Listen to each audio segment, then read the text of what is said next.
Oh, yeah. Oh, yes, but well.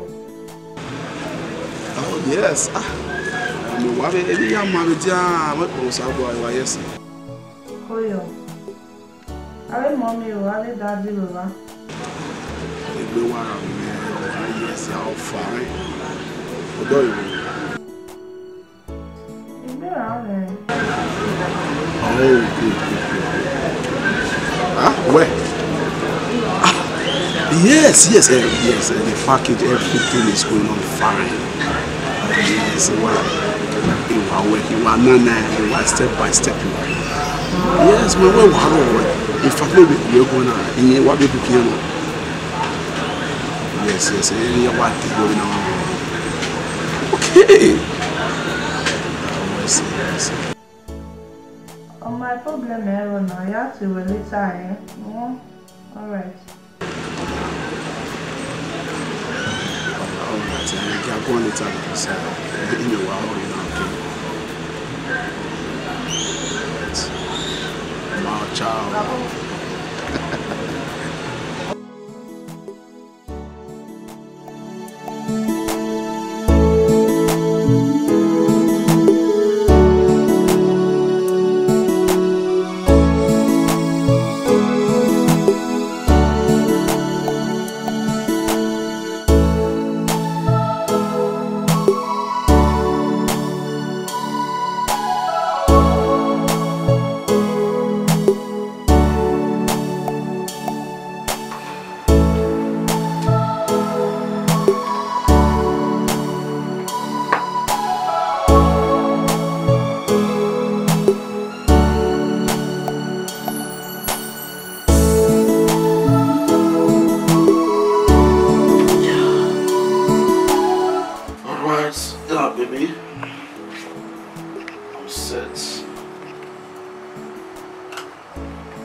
So I want makeup, in one of people who do enough for. I don't even know a dummy in our here, the mother came.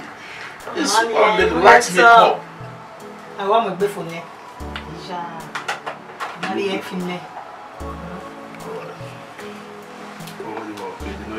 Oh, the butter, right?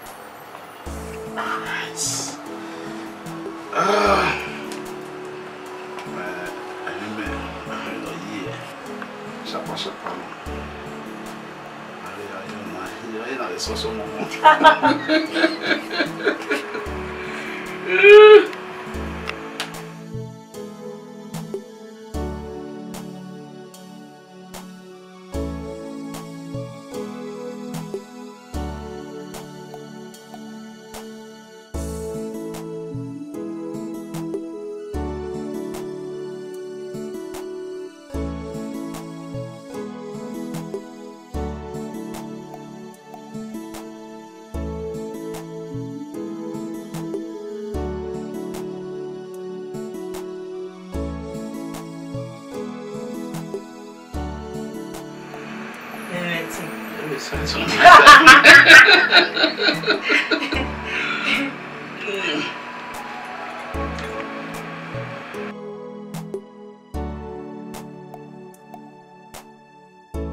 Okay. Bravo. Good. Oh, no, I didn't tell you. Bravo. Oh, my. Checking in. Oh, no. You look gorgeous. Fabulously gorgeous. Do you know?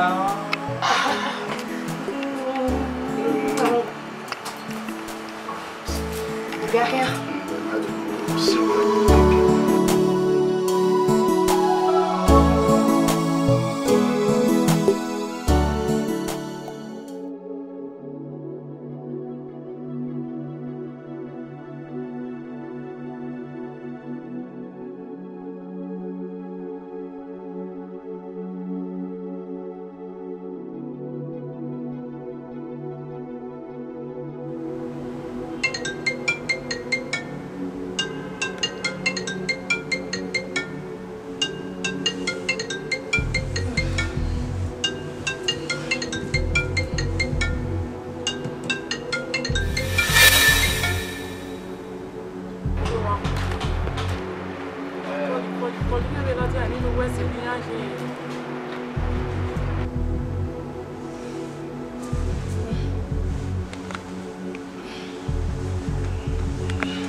Honey.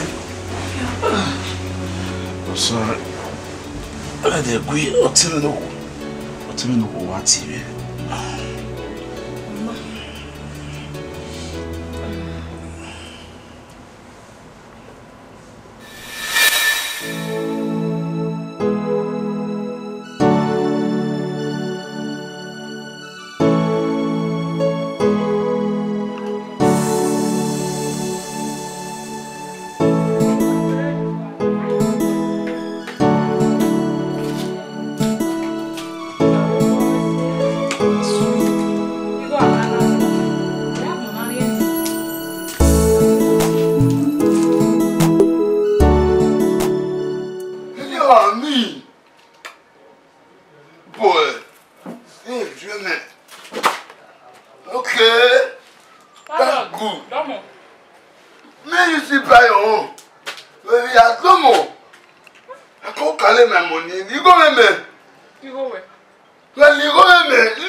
Ìwé nu ẹ̀wẹ̀ landlord ní ya di go wẹ̀rẹ̀. Ah.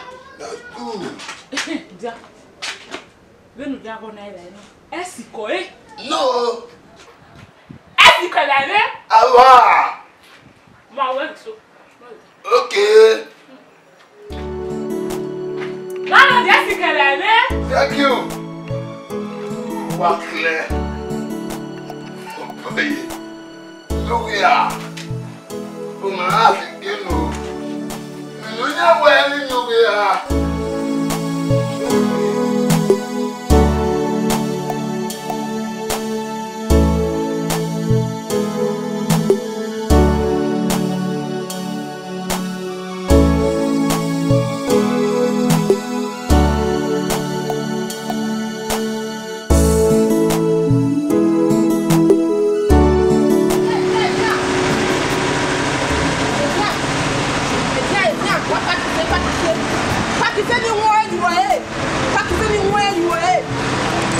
It's okay there. Oh yeah. Hey, sister! Hey, yes! You know what I mean now? You know the winner? Oh yeah. If you're gonna come on the worry. Sister, you don't know what's here, but you that's what I didn't wait the day, but no matter the day. No. You talking there. Come on, why did you go ahead? Oh, a guy man I didn't. A guy with? Yeah, my sweet friend. But I don't want. Don't want that. I only go at that sister. You feel the angle? Oh my.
The mo, the water on him, the girl on him.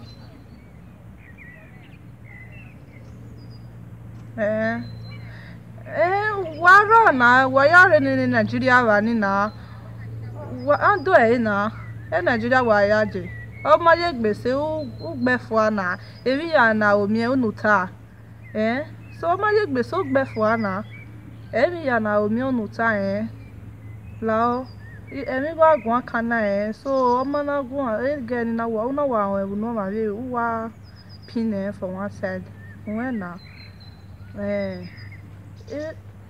do ano mo we emi gwa kana wo later bye.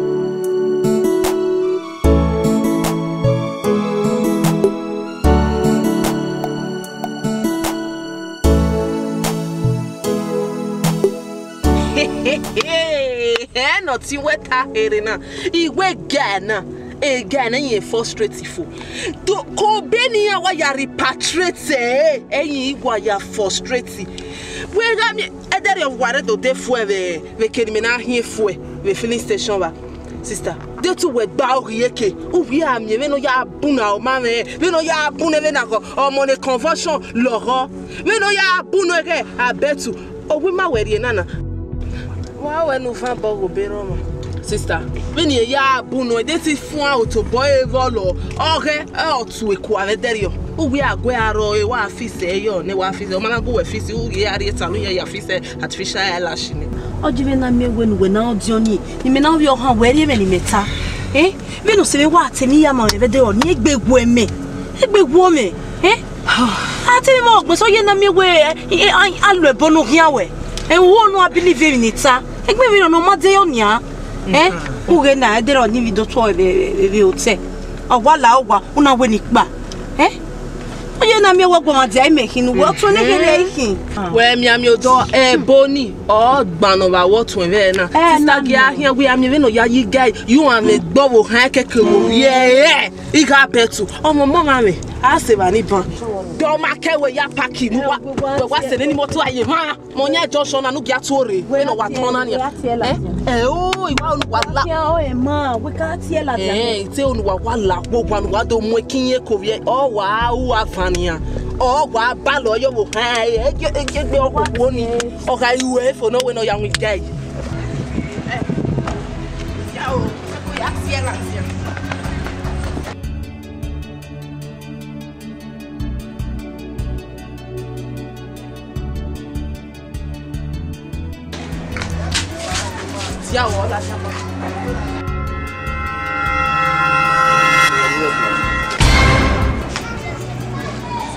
Zero bone. Uma pega when ya. Honey. So I'm not no. That's good. What here? Oh, they want your never now one on your guy. The madam, boy, can you have the complete you, ma? Guy. I'm your boss. Oh, what? Boss your boy. And I him out lawa. Well, lawa. Take your boy, a company for where. So, one way tell about spot to say when I whereas in Wabo will movie yesterday.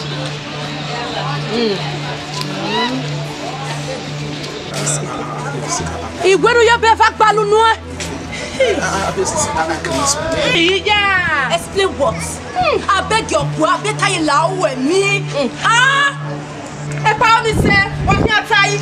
I don't get how we found a young boy, but not tell me also Popano, all way in the good. It's on a roto to another very last age. Our Hamada, yeah, what's all, but so we know your shop and another young lady.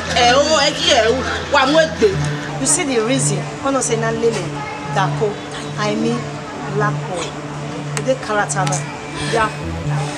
they are fond of hurting ladies. At the end of it, after your promises, you do out to me. You come and we can break him heart, and at the end, you go break him heart. Every time I have. Say, where were? Oh, Damesha, a plan away.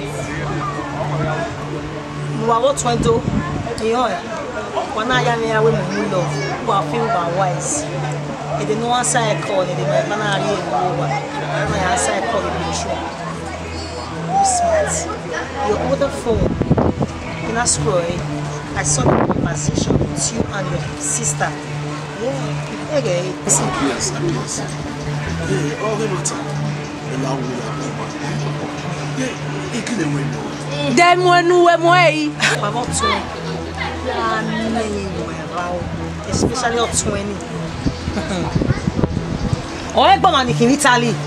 Any tiga over, but no, iron lady. You are saver. Yeah, activity. You know me now.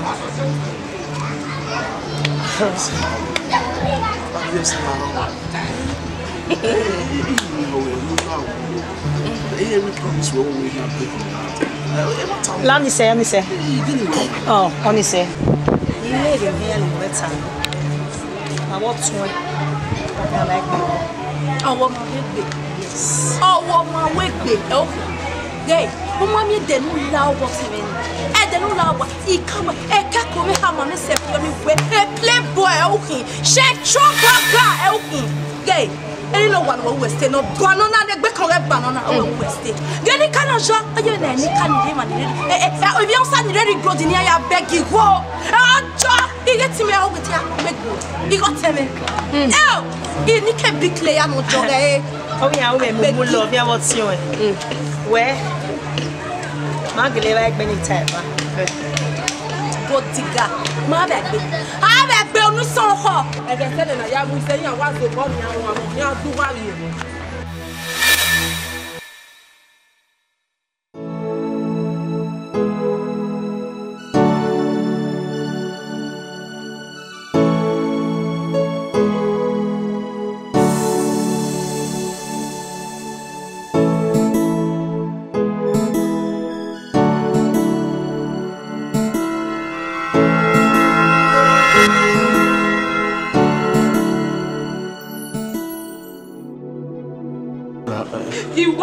Ya no sunu. You why me ya no water, why me ya no wasunu be bewa. Mata no. Wo me ya no sunu me ya no ta. So papa no me. O temo se ame no suni. Ona kino teme o ya me to. O temo introduce me my lady na. Ima we there. We hammer me. We motoni. What company no? I know how my yes. Of girl marry. When then no maybe your man with paper way or no. Or my when we are friend there. Man will be. Man will be no here. Man will be even my way back to where you did. Don't move your mouth no movement. When you can no ya me do ya away. Ya legally make it a me boy. Tell me about my Uma sele you wa. Wa pa wa mo eburi win na ma no go mi win na. Whereas Italy mama what we e got egbe ibon Iron Lady of Italy. O we mu oni oga e win na no ga ajo. O mi moto ade wa we company car we no. Whereas e moto Iron Lady no. Where to me na?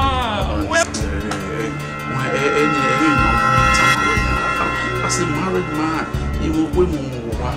A good toddy dog away is also a way. A good tar, I have a told in my way. Now, way, Yapone. Yapone, we told him my way because we want to when I will complete a car. Oh, no, Italy, no, you bear. No, we bear. I know to hear your lady. Man, no, we bear. We are boo. Oh, yeah. 1 week. Who did you see? Then go there. You have to walk back with me.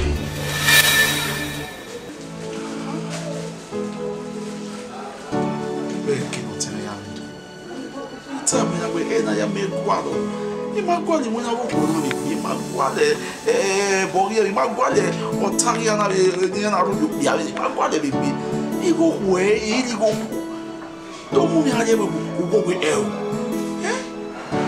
Kiddo, see me. Honey.